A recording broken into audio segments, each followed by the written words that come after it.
Let's just get to George Floyd. You break down at the start of the documentary George Floyd and his previous convictions. George Floyd clearly was no saint.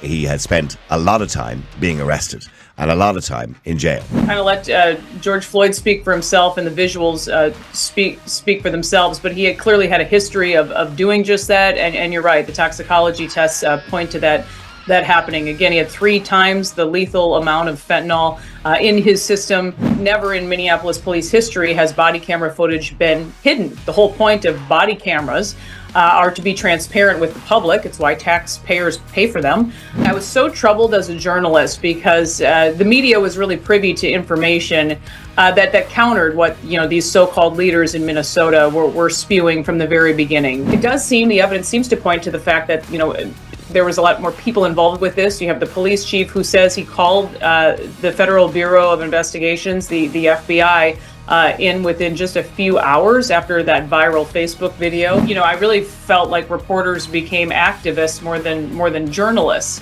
You'd have buildings on fire behind these reporters during their live broadcast, and they were talking about how peaceful the protesting was. As crazy as it sounds, but I would kind of be like, people are smart. They're not buying what you're selling here, I don't think.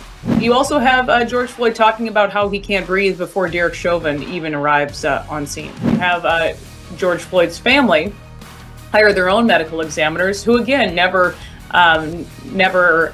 were in possession of George Floyd's body at all. Yeah, and you had a judge who, denied a change of venue, and also the Minnesota State Supreme Court then denied the appeal based on that. The U.S. Supreme Court has now weighed in and also denied an appeal for Derek Chauvin based on a change of venue. But we speak to that whole situation in the fall of Minneapolis. There are so many questionable rulings by the judge, questionable maneuvers made by the team that was leading the prosecution, questionable ethics by the Attorney General of Minnesota.